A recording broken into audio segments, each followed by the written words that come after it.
First and most importantly, I want to update you on the condition of the two officers.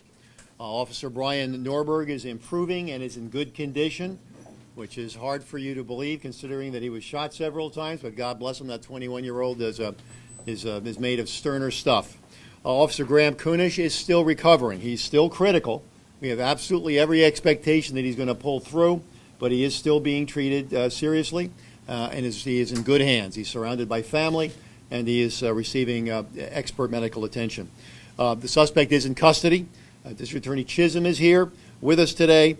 He's going to review these charges later this week. Now, yesterday, just so you understand what kind of police department you have, as you know, having covered it, while we were working on this incident with two wounded officers, in the midst of that crisis and trauma, we had another homicide on the north side last night. And within 12 hours, that individual was under arrest. We have him in custody. We will provide more details later about him and how that case was solved, but it was of more than passing interest that the individual whom we have in custody was released from prison yesterday morning. So there'll be more on that as this case develops. We're not standing by in this city while people carry guns and put the public at risk. Last night in this district at 10:30 at night, two of our officers responding to a robbery complaint confronted a man on a bicycle and arrested him for felon in possession of a firearm. This department is not backing off, and this city will stay safe. I'm proud today to be joined by some people who behaved heroically, who don't carry sidearms, but who support their community and their police department and those who work in it. Today I have with me Anthony Thompson, a driver for American United Taxi. He's the one that called 911. He's the one that held the hand of one of the wounded officers as he bled in the street, trying to comfort and console him. We also have with us a UPS driver, Mike Charbonneau, whose dad was a Milwaukee Police Department officer. He was also present and also drove his truck around trying to help find the individual who perpetrated this act. We've already, extended our gratitude to the paramedics and all else who helped us yesterday. I would like, however, at this point to invite the mayor to speak, and then I'll invite Mike and Anthony to say a few words. Mr. Mayor? Thank you very much, Chief. And I want to thank you and all the men and women from the Milwaukee Police Department who really went into action last night in high gear, both with the tragedy on the south side of Milwaukee and then with the homicide on the north side. I also want to once again thank our firefighters. Our firefighters were there very, very, very quickly, got these two officers out to Froedtert Hospital, and that, I think, is what certainly has put them in a better condition than they would have been. But it was because of the fast work of our fire department and our paramedics that they were able to get these gentlemen out to Froedtert as quickly as they did. It's not often when you get an opportunity to thank two everyday heroes, but that's who we have behind us today with Anthony and Michael. When I arrived at the scene, I saw the taxi cab that had pulled right in front of where these two officers had been shot. And my first reaction, not knowing who was driving that cab or what had transpired, was whoever was driving this cab put themselves right into harm's way because it was so clear that this cab was stationed immediately in front of the spot where the two officers had been shot. So, Anthony, I want to thank you on behalf of the citizens of this city for your bravery, for putting yourself in harm's way. He saw what was going on and maneuvered his vehicle right there as the officers were going down. And Michael, is that correct? Yes. Michael, the UPS driver, I saw him as I was leaving the scene. I didn't realize at that time that he had been the one who had literally followed the assailant or the suspect and saw where he was running and told some of the neighbors, do what you can. This gentleman just shot two police officers. So I want to thank you, and I want everybody here, including the cameraman, to give these two guys a round of applause because this was unbelievable. This is unbelievable. I have often said that our police department can't do its job alone, and we need citizens in this city to cooperate with the police. And yesterday, at a time when we were facing one of the most serious tragedies we have had in this police department in many, many years, it was because of these two citizens and other citizens who stepped forward in the middle of the day when this could have been a much, much, much worse situation. And we all know how bad it was.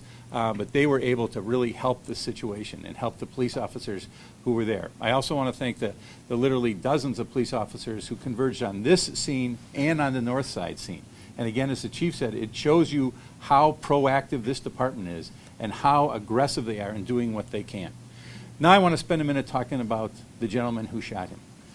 18-year-old with a gun. I have talked and talked and talked about how we, in God's name, allow teenagers in this community to have guns, handguns. An 18-year-old on a bicycle with a handgun. What is wrong with this? What is wrong with this society when we stand by and say, well, that's what happens in America in 2009?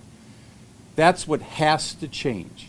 We have to change it. We don't know all the specifics right now about where that gun came from, how he got it. But if history is any indicator, it's going to be a gun that was purchased locally. And someone decided that for whatever reason at all, they thought it was a great idea to give an 18-year-old a handgun. And now we have 2 police officers out at Freighter because he had that gun. I've gone to churches, I've gone to community groups, and I've said to people in those areas, if your kid thinks that they have to have a gun to go out with their friends, those are not their friends. And if you think that your kid is not putting himself in harm's way by carrying that gun, you're wrong. Right now, I'm concerned about the lives of these 2 police officers. But we also have to be mindful of what can happen when people in this community carry guns in very high density parts of this community, in any part of this community. And it's time that the legislature and the governor come into special session and start enhancing the penalties for felons who are carrying guns in this community, for people who are carrying guns. I don't care what these special interest groups say. I want them to see what happens in that hospital room when you've got police officers lying there because someone says it's a great idea to be carrying a gun in the middle of a city. It has to change, and it has to change now. I don't want to go through this again in this community, but until we get serious about dealing with this issue, my fear is we're going to see it happen again. The chief just talked about it. Last night at 10:30, 2 more police officers stop another guy on a bike with a gun. It's got to end, and it's got to end now. We need the help from the state to end this. Thank you, Mr. Mayor. I look forward to working with you on this issue. I know the DA does as well. People have not heard the last of this. I also want to take a moment and recognize the cooperation we got on the north side of town last night. Homicide investigations don't get solved by magic. They get solved by good investigations, cooperative citizens, and hard work. And the people on north side did not invoke the magic no snitching rule. They helped us at every step of the way. Again, every side of this community last night stepped up to help protect itself and work with its police department. It's a tribute to very many people. I'd like Mike and Anthony to step up now and please say a few words. Mike, Anthony, come on up. Come on, both of you. There you go. And by the way, we now know what Brown can do for you.